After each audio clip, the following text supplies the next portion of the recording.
안심하라 내니 두려워하지 말라 제목을 가지고 함께 은혜 받기를 원하는데요. 여러분들 마음속에 다 누구나 한 번쯤은 두려움을 가지고 있을 거예요. 처음 아이가 가졌을 때에 깜짝 놀랐죠. 저도 셋째 가졌을 때에 깜짝 놀랐거든요. 저희 아내도 사실 깜짝 놀랐고 며칠 동안 사실 고민 아닌 고민도 많이 했습니다. 정말 인간적으로 아내도 그렇고 저도 그렇고 과연 이 나이에 이제 셋째가 태어났을 경우에 저 아이를 어떻게 키울까 두려운 거죠. 사실 이제 일단은 나이 계산을 좀 해보지 않습니까? 제 나이가 그때 작년에 40이었는데 애가 대학교 가면 우리가 한갑이 한갑. 이미 그러면 사실 한참 돈이 가장 많이 들어갈 그 시기에 어떻게 보면 저희는 이제 좀 마무리를 해야 되는 그 시점인데 과연 이 아이가 태어났을 경우에 이 아이를 잘 양육할 수가 있을까 그런 막연한 그런 두려움이 오는 거죠. 또 어떤 사람들은 이 돈에 대한 두려움이 있죠. 쌓여있던 그 돈이 하나씩 이 잔고가 줄어들 때 그럴 때에 알게 모르게 살짝 두려움이 찾아옵니다. 그리고 학교에 대한 두려움도 있잖아요. 이 진로에 대한 어느 순간이 되면 막상 그 학교를 내가 들어가지 못하면 다른 게 보이지 않을 때 그런데 그 학교를 쉽게 들어갈 수 없다라고 생각이 될 때 그때 또 막연한 두려움이 찾아올 때가 있습니다. 또 어떤 사람들은 명예에 대한 두려움이 있죠. 어느 순간 명예를 가지고 있다가 잃어버리면 사람들은 두려워합니다. 무서워합니다. 그래서 이 명예를 옮겨주려고 수단과 방법을 가리지 않는 것이죠. 우리는 다양하게 다 두려움을 가지고 살아갑니다. 근데 그게 비정상적이냐 아니라는 거예요. 그게 아주 정상적입니다. 여러분들이 어떤 두려움을 가지고 있다 해가지고 그것 자체가 나쁜 건 절대로 아니에요.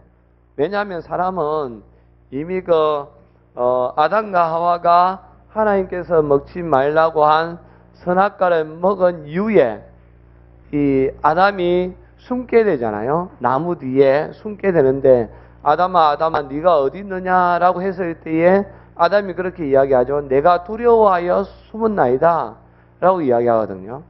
사람이 범죄한 이후에는 우리의 원조상이라고 하고 있는 아담부터가 두려움이 생겼고 아담의 후손인 저와 여러분들에게도 당연히 두려움은 찾아오는 게 맞습니다. 그게 아주 정상적인 그런 것이거든요. 그래서 성경에도 보면 하여튼 나 그런 사람들 보면 대단한데 성경에 두려워하지 말라가 몇 번 있는가 찾아본 사람이 있대요. 그걸 어떻게 일일이 찾는지 나는 아주 신기한데 어쨌든 그분들 때문에 설교하는데 도움은 되죠.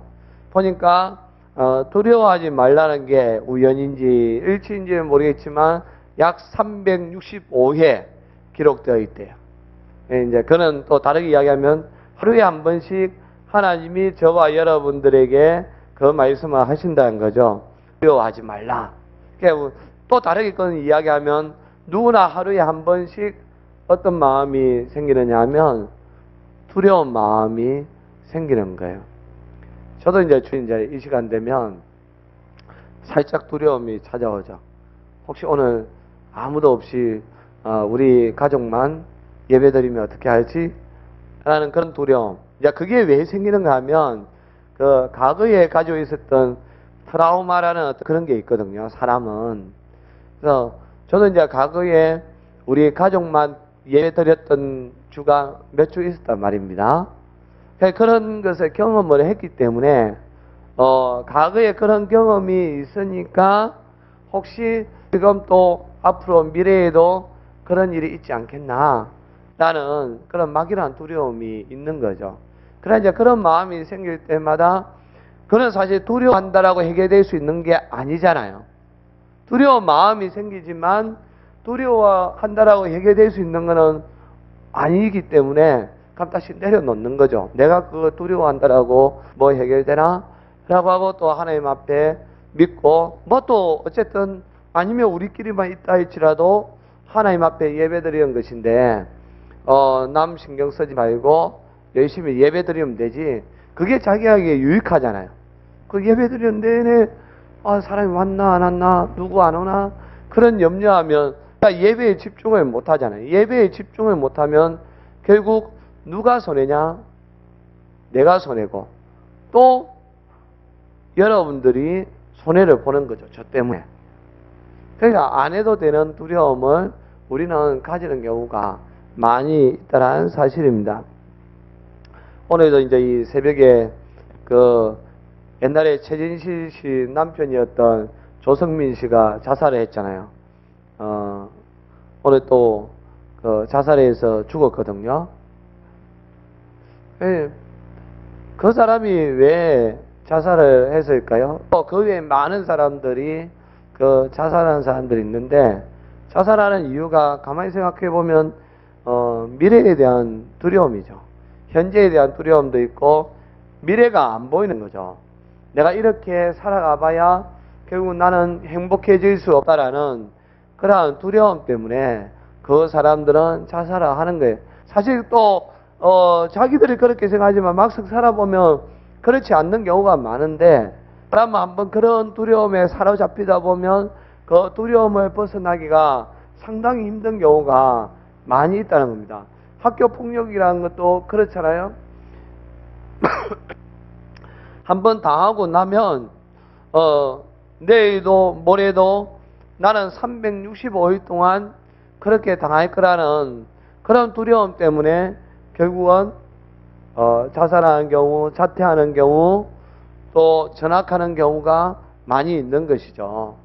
그러니까 우리가 한번 두려움에 사로잡히면 미래에 대한 그게 가능성이 안 보인다는 겁니다. 희망이 안 보이는 거죠. 그래서 누구나 두려워할 수 있지만 그러나 그 두려움에 우리가 경계해야 되는 게 뭐냐면 그 두려움에 사로잡히면 내가 살아가야 할 미래가 바르게 살아갈 수가 없기 때문에 하나님은 매일매일 우리로 하여금 두려워하지 말라고 이야기하고 있다는 사실입니다. 오늘 본문은 우리 인생을 살아가는 사람들에게 예수님이 보여주신 특별히 두려움에 사로잡혀 살아가는 사람들에게 어떻게 그 두려움을 극복할지에 대해서 가장 잘 보여주는 하나의 사건이라고 볼 수가 있습니다. 이제 오병이어의 기적을 예수님께서 보여주신 이후에 예수님이 45절에 보면 제자들을 재촉을 해가지고 배를 타고 건너편으로 가게 하셨습니다. 그런데 이제는 문제는 제자들이 그 배를 타고 이제 건너편으로 가는 도중에 이 사람들이 풍랑을 만나게 되지 않습니까? 근데 이 제자들의 입장 우리가 생각을 해야 되는 게 우리는 제자들이 왜 두려움에 떨고 있냐? 라고 할 수 있겠지만 누구나 제자의 입장이라면 그럴 수밖에 없는 몇 가지 단서가 성경에서 말씀해 주고 있어요. 성경을 읽다 보면 그래서 제자들이 두려워할 수밖에 없겠구나 라는 것을 알 수가 있는데 47절에 보면 배가 어디에 있다라고 기록되어 있습니까? 바다 어디에요? 가운데 있다라고 되어 있잖아요. 이게 어떤 단서를 제공해 주는 거죠. 가운데 있다는 것은 앞으로도 나아가지 못하고 뒤로도 물러서지 못하는 장소라는 거예요.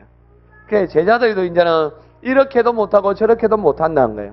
돌아갈 수도 없고 앞으로 나아갈 수도 없는 그 단계. 그리고 또 이 제자들의 상황을 잘 보여주는 게 48절에 보면 바람이 거스린다.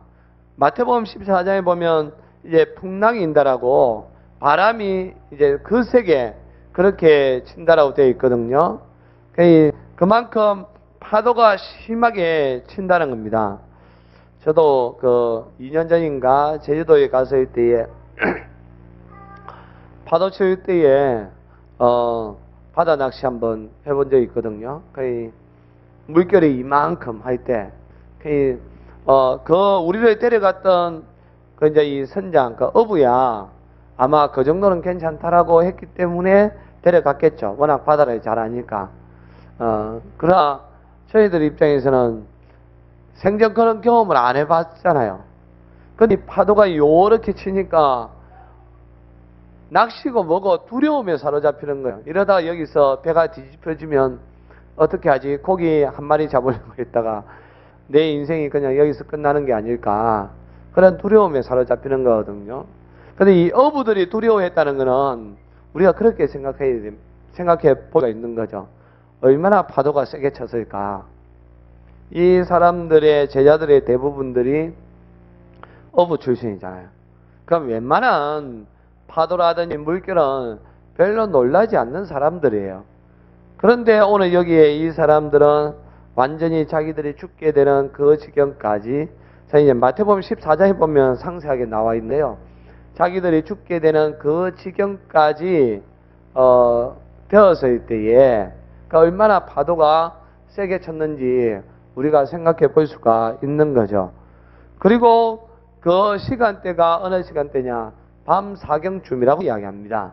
밤 사경쯤은 우리나라 시간으로 이야기하면 새벽 3시부터 6시 사이 그 순간이거든요. 가장 어둠이 깊은 때입니다. 그때에 앞도 보이지 않는 캄캄한 그때에 바다 한가운데 있고 더군다나 파도가 세게 치니까 이 사람들이 두려움에 사로잡힐 수밖에 없는 것이죠. 저는 이 말씀을 보다 또 갑자기 그런 생각이 났어요. 왜 예수님께서는 다음 날에 좀 해가 떴을 때에 제자들을 건너편으로 보내지 왜 그 밤중에 제자들을 보내가지고 이렇게 어려움에 빠지게 했을까? 갑자기 그런 생각이 드는 거예요. 진짜 예수님이 제자들의 생각을 했더라면 다음 날에 맞잖아요. 해가 떴을 때에 바다를 건너게끔 해야 되는데 예수님은 그 제자들을 재촉을 해가지고 밤중에 바다를 건너게끔 했거든요. 왜 그랬을까요?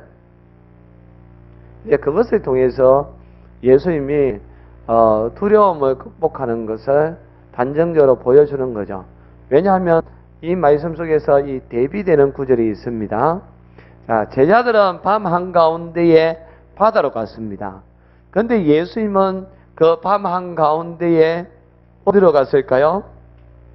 46절에 무리를 작별하신 후에 기도하러 어디를 갔다라고 되어 있죠? 산에 갔다라고 되어 있는 거예요. 완전히 정반대에 갔습니다. 제자들은 바다 한가운데 있는 거예요. 예수님은 산 꼭대기에 있는 거예요. 여러분 근데 장소는 다르지만 뭐가 같은지 아세요? 두려운 거는 똑같습니다. 여러분 혼자 밤중에 산 높은 곳에 가보신 적 있나요? 더군다나 거기에 무덤이 있다는 걸 안다면 혹시 여러분들 밤중에 산속에 기도하러 가실 수가 있겠어요? 저도 우리 그 마을 앞산, 진짜 앞산에 보면 거기가 옛날에 저희 이제는 이 초등학교 때에 노는 놀이동산과 같은 곳이었거든요. 그 올라가는 길에 보면 뭐가 있느냐 보면 무덤이 있습니다. 진짜. 친구들하고 낮에 이제 같이 가면 거기에서 이제 총싸움도 하고 이제 가을이 되면 그 옆에 보면 밤나무산이 있어가지고 몰래 가서 밤도 쳐 와가지고 삶아서도 먹고 구워서도 먹고 그렇게 했는데 가끔 그런 그 장난을 쳐요. 가위바위보를 해가지고 지는 사람 혼자 꼭대기 갔다 오기. 낮임에도 불구하고 혼자 가려고 하면 그 무덤을 지나가야 되니까 그게 무서워서 못 가는 거예요. 더군다나 더 무서운 건 뭐냐 하면 진짜 옛날에 그런 게 많이 있었잖아요. 여우가 무덤을 파헤치거든요. 무덤을 파헤친 자국이 있단 말입니다. 거기에. 그걸 보면 소름이 싹 끼치는 거죠. 낮이라도, 어른도 낮이라도 그런 무덤이 있는 산속에는 혼자 잘 못 갑니다. 근데 예수님은 깊은 밤중에 산속에 가신 거예요. 그리고 거기서 예수님은 무엇을 하셨느냐? 기도하신 거죠. 여러분, 우리가 알아야 될 것은 예수님은 늘 기도하러 산에 많이 가셨어요. 제자들은 늘 고기 잡으러 바다에 많이 갔습니다. 사실 어째도 한 번 간 곳은 아니에요. 양쪽 다 자주 가던 장소예요. 그런데 한쪽은 어려움이 있으니까 두려워하는 거예요. 그런데 한쪽은 그런 깊은 밤중에 있지만 두려워하지 않는 거예요. 어떤 차이가 있겠습니까? 거기에 이제 바로 영적인 차이가 있다는 거예요. 영성이라는 차이가 거기에서 나온다는 거죠. 그러니까 예수님은 산에 뭐하러 가신 거죠? 기도하러 간 거죠. 기도는 뭡니까? 하나님과 가까이 하는 시간이거든요. 하나님의 임재를 경험하는 시간이 기도라는 겁니다. 그래서 기도를 통해서 하나님이 나와 함께 계시다는 것을 예수님은 늘 체험을 하는 거죠. 그러니까 예수님은 어떤 상황 가운데서도 어떤 생각이 듭니까? 비록 이것이 어려운 상황이지만 이곳에 하나님이 함께 계시다는 것을 늘 기도하는 습관을 통해서 자기는 예수님은 그걸 체험하고 사시는 분이죠. 그런데 제자들은 바다에 갔습니다. 늘 갔지만 바다에는 뭐가 있는 겁니까? 무엇을 체험하는 것이죠? 결국은 물고기 잡는 것만 체험하는 것이잖아요. 거기에 영성이 없다는 겁니다. 하나님하고의 관계도 없고 하나님하고의 임재도 없다는 거죠. 그러다 보니까 똑같이 무서운 곳, 그리고 똑같이 자주 가시던 곳이지만 예수님은 그런 가운데서 두려워하지 않았고 제자들은 그런 파도가 치니까 두려워하게 되었다는 것이죠. 그렇기 때문에 우리가 두려워하지 않기 위해서 기도라는 것이 상당히 중요하다는 겁니다. 내가 그냥 뭔가를 할 수 있다고 생각할 수 있지만 그러나 어떤 일을 할 때는 보면 내가 생각하지 못했던 어려운 일이 닥치는 경우가 상당히 많습니다. 예수님도 이 제자들을 보내라고 했을 때 제자들이 처음 그 배를 타고 가려고 했을 때는 두려워하지 않았겠죠. 왜냐하면 자기들도 무작정 간 게 아니라 출발할 때는 바다가 안전하니까 괜찮겠다라고 해서 갔겠죠. 그런데 막상 중간에 가다 보니까 생각하지 않았던 일이 닥치지 않습니까? 그러니까 자기들이 두려워하게 되는 거거든요. 만약에 제자들이 예수님처럼 기도하는 습관, 그리고 하나님과 늘 가까이 하는 그런 습관을 했더라면 사실 예상하지 않았던 문제가 발생했다 할지라도 당하지 않았을 거라는 거예요. 그런 훈련이 되어 있지 않으니까 두려워하게 된다는 겁니다. 그래서 우리가 기도를 하면 할수록 이제 땅에서 멀어지고 하나님과 가까워지게 되는 거죠. 하나님과 가까워지면 어떤 문제든지 커 보이지 않습니다. 다 작아 보입니다. 그러나 하나님과 가까이 하지 않으면 어떤 작은 일도 상당히 커 보이는 것이죠. 그래서 기도가 중요하다는 겁니다.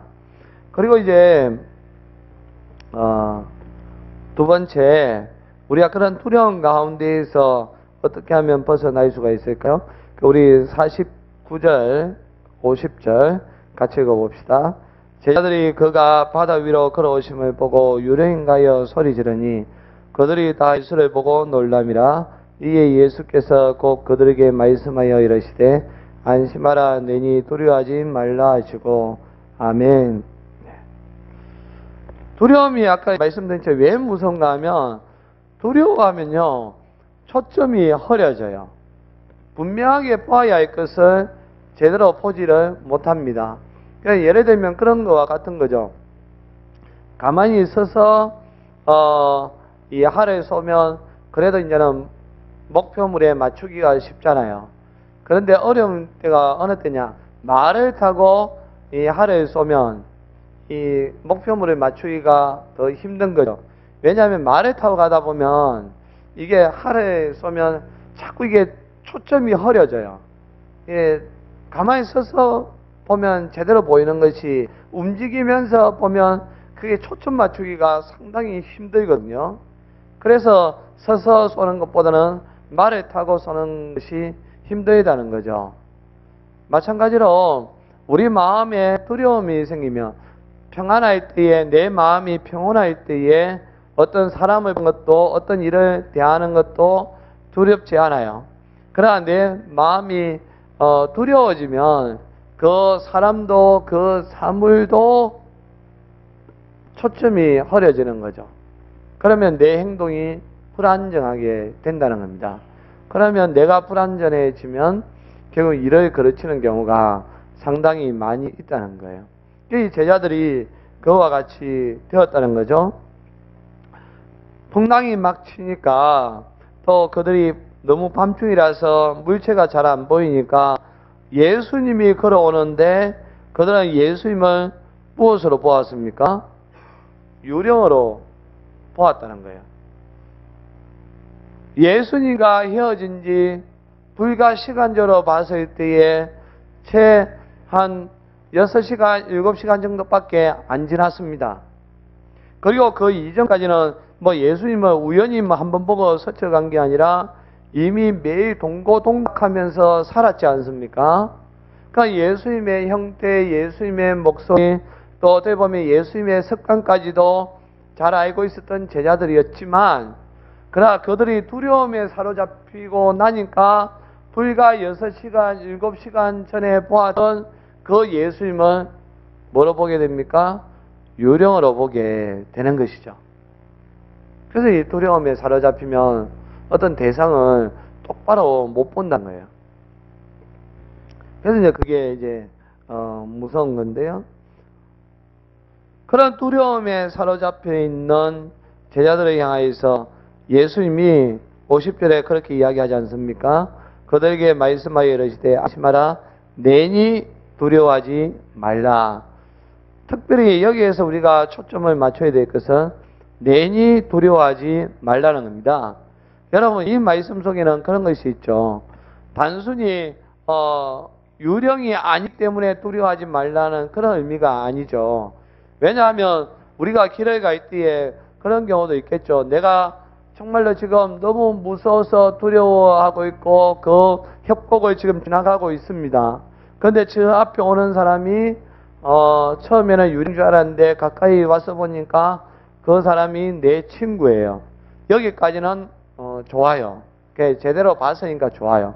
문제는 뭐냐 하면 설령 그 친구라 할지라도 그 협곡을 지나가는 데에 있는 여러 가지 어려움들을 해결해 줄 수 있는 건 아니거든요.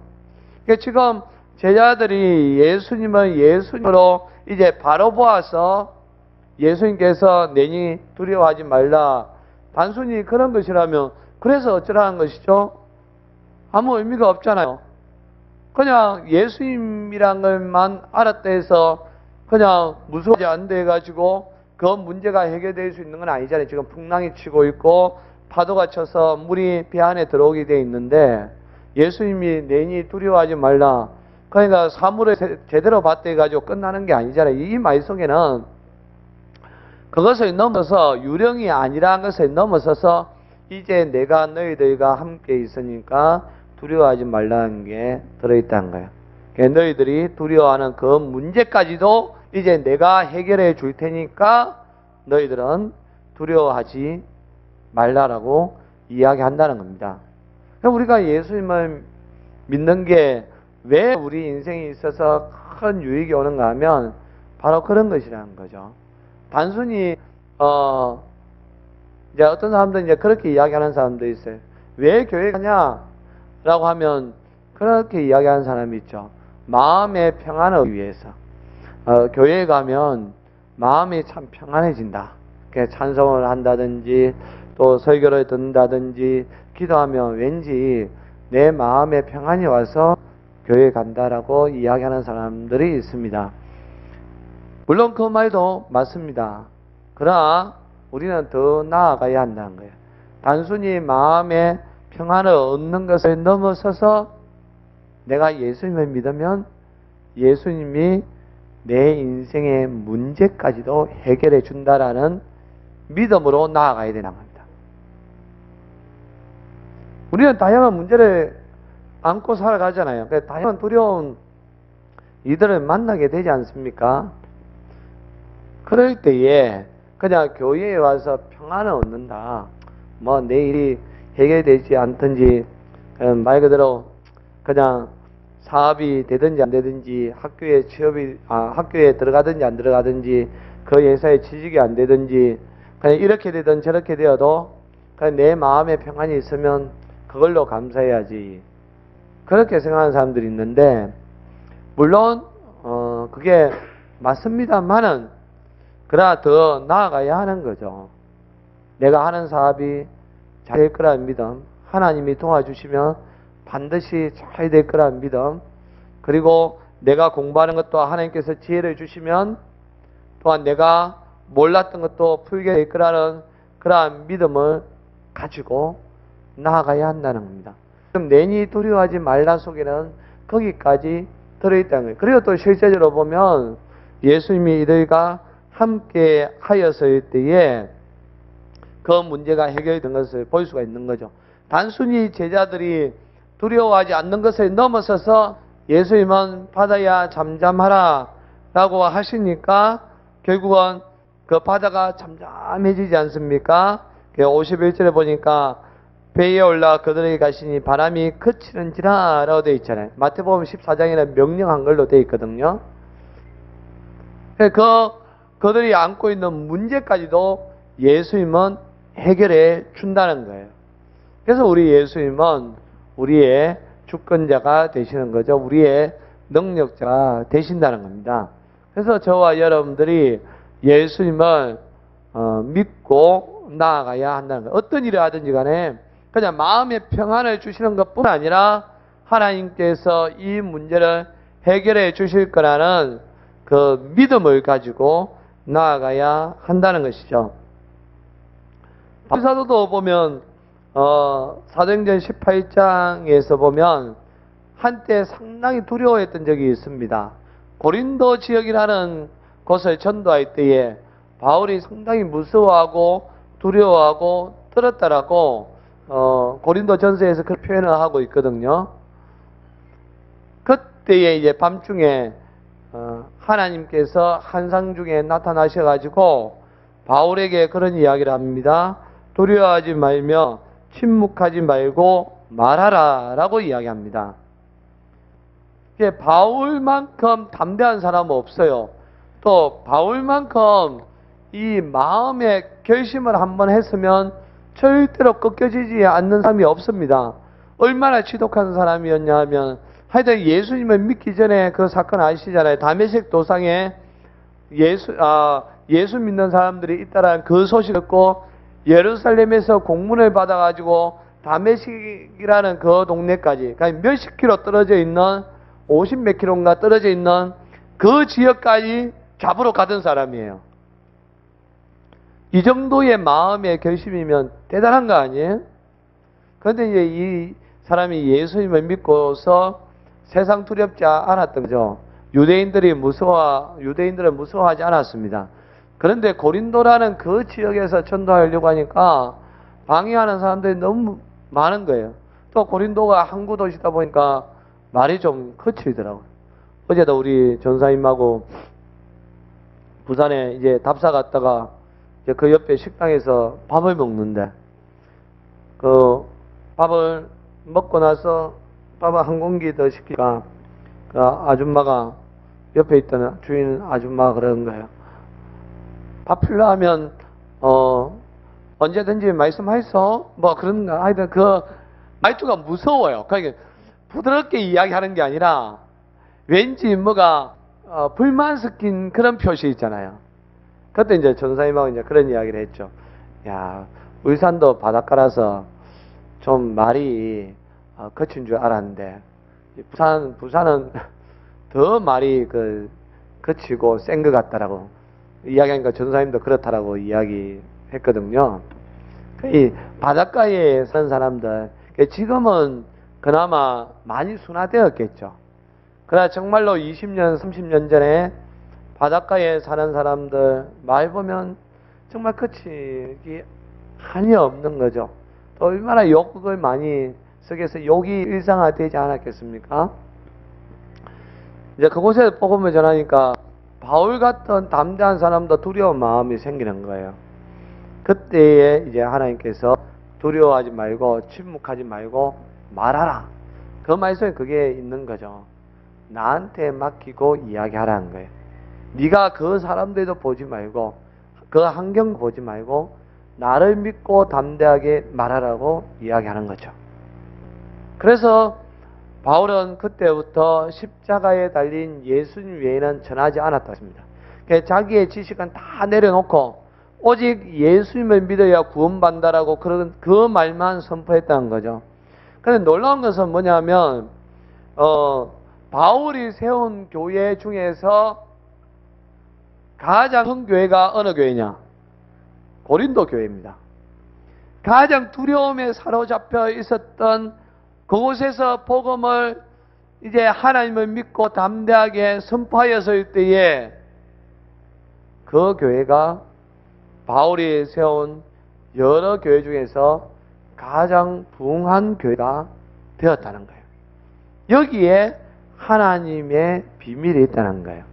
아무리 세상이 힘들고 어려워도 두려운 일이 많이 생겨도 내가 하나님을 믿고 나아가면 환경 보지 않고 사람 보지 않고 하나님 믿고 하나님이 나와 함께하고 계시니까 내가 믿음으로 나아가리라라고 그렇게 선포하고 나아가면 하나님께서 일하시니까 그 환경도 바뀐다는 거예요. 그 두려운 대상도 두려워지지 않는다는 거죠.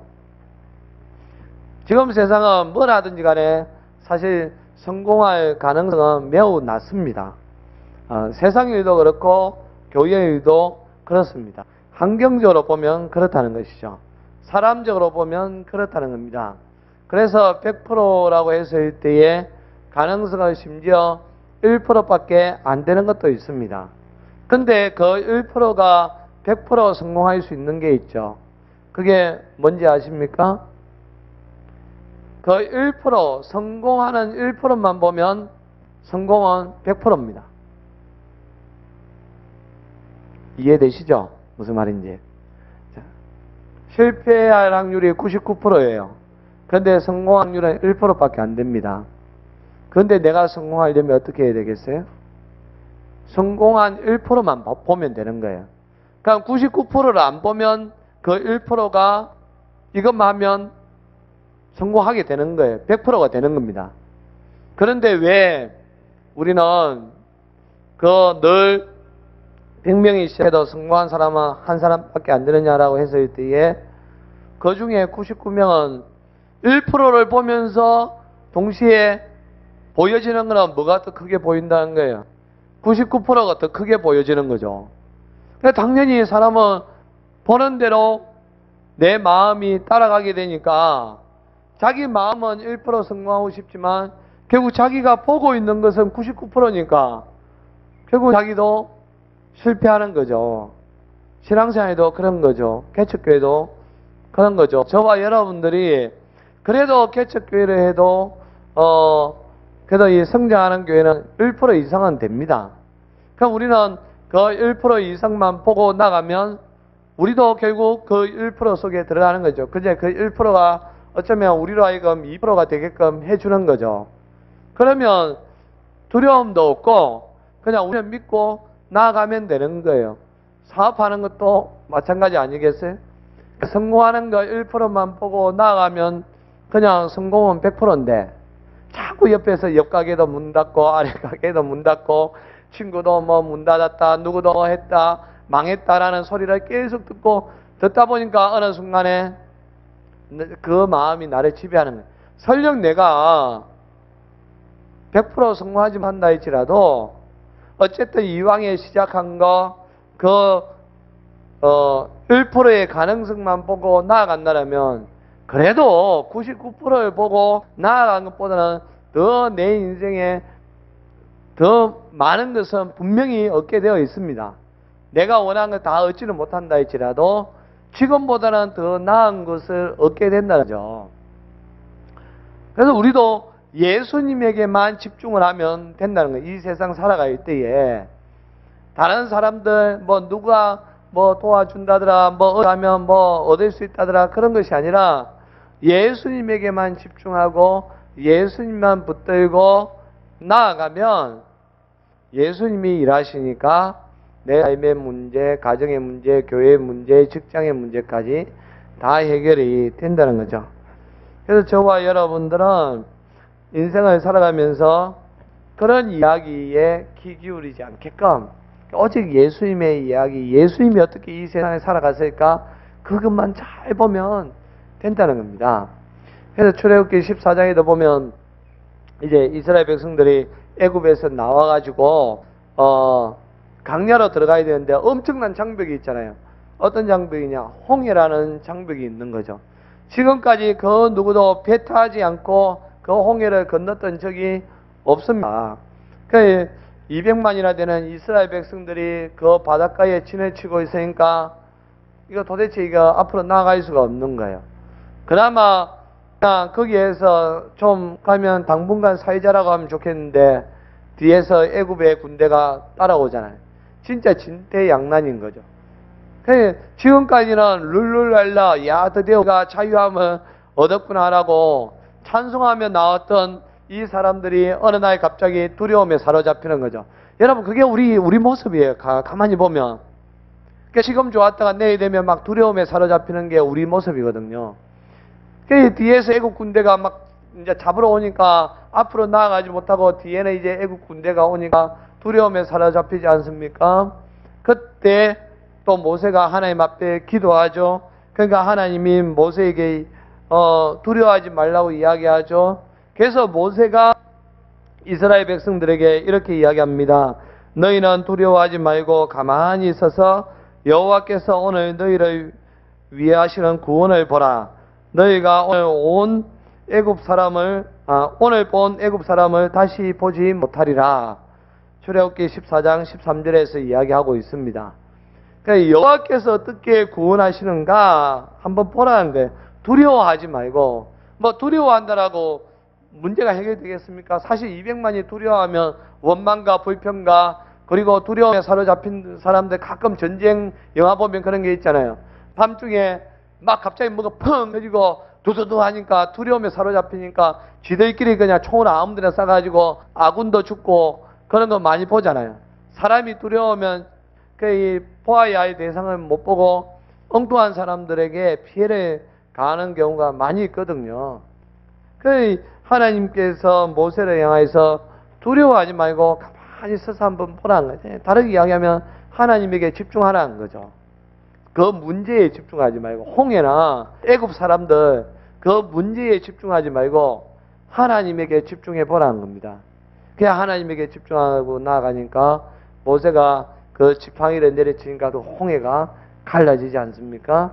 그래서 그 이 애굽 사람들이 그 길을 건너가게 되는 것이죠. 그래서 저와 여러분들 어떤 두려움이 있을 때에 늘 예수님에게 집중해야 된다. 그런 일이 있으면 있을수록 예수님에게 더 집중하면 그 문제가 해결된다는 거예요. 근데 왜 이 제자들이 두려움에 사로잡히고 심지어 예수님도 유령으로 보고 그렇게 했을까요? 또 바람이 거친 데 가지고 그렇게 놀라게 되었겠습니까? 52절 같이 읽어봅니다. 시작. 이는 그들이 그 떡 떼시던 일을 깨닫지 못하고 도리어 그 마음이 둔하여졌음이라. 아멘. 자, 불과 몇 시간 전이었다 했죠. 오병이어의 기적을 맛보았던 사람들. 그러니까 보리떡 5개와 물고기 2마리로 5,000명을 먹였던 그 사건을 경험한 지가 하루도 지나지 아니하였습니다. 그럼에도 불구하고 그냥 파도가 치니까 이 사람들이 두려워하고 무서워하게 되는 것이죠. 왜 그렇게 되었느냐? 마음이 둔해지니까 그렇다는 거예요. 사람은 그런 게 이제는 일반적으로 그렇습니다. 그 지역에서 떠나고 또 동시에 그 사람에게서 떠나면 서서히 잊혀지는 경우가 있습니다. 그러니까 잊혀져서 좋은 것도 있지만 또 떠나지만 잊혀지면 안 되는 게 있어야 되거든요. 그게 뭐냐? 라고 했을 때에 가르침이라는 게 있습니다. 우리가 학교에서 배우는 거 있잖아요. 여러분들, 이제 학생들이 배우는 그 배움도 사실 대학교 어른이 되어서 마음에 간직하고 있으면 좋아요. 근데 시간이 지나면서 잊혀지는 게 많거든요. 그래서 안 잊혀지게 하려면 다시 계속해서 우리는 배워야 되는 거거든요. 이 제자들은 지금 시간적으로 떨어지니까 또 장소적으로도 육지에서 바다로 떨어지니까 그게 잊혀지는 거고, 그것이 선명하게 안 보이고 현재가 선명하게 보이다 보니까 두려워하게 된다는 겁니다. 마음이 나여졌다는 거죠. 그래서 여러분들도 이 시간에 이제 말씀을 듣고 또 깨달은 것이 있고, 아 그래야지 라고 하지만 이제 이 교회를, 장소적인 이 교회를 떠나고 또 시간적으로 봤을 때 이제 어느 순간 되면 이제 내일 이 시간쯤에는 이곳이 아니라 여러분들 각자 삶의 자리에 있을 거잖아요. 그 장소로 시간적으로 떠나다 보면 그 마음이 약해진다는 거예요. 어느 순간 둔해진다는 거죠.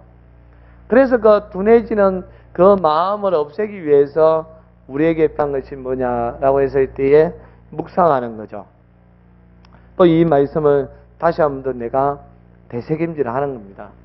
그래서 장소는 떨어지고 시간도 떨어지지만 언제나 이 말씀은 내가 있는 그 자리에 있으면 사실 어떤 문제가 생겨도 두려워하지 않아요.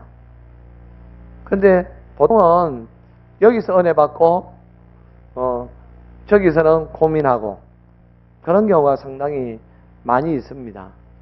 그래서 예수님은 예수님의 이름이 임마누엘이라고 하지 않습니까? 여러분의 말씀은 여기에서 듣지만 근데 예수님은 여기만 계신 게 아니거든요. 예수님은 여러분들 직장 생활하는 곳, 가정, 그곳에 여러분들 있는 그곳에 하나님은 함께 하시니까 거기에서 여러분들이 하나님 앞에 집중하시면 된다는 겁니다. 그러면 하나님이 문제를 해결해 준다는 거죠. 그럼 우리에게는 누구나 다 두려운 마음은 생길 수밖에 없지만 그러나 우리가 예수님에게 집중하면 그 두려움은 극복할 수가 있다. 나에게 있는 문제는 해결할 수 있다. 라는 그 믿음을 가지고 날마다 예수님에게 집중하며 살아갈 수 있기를 바랍니다.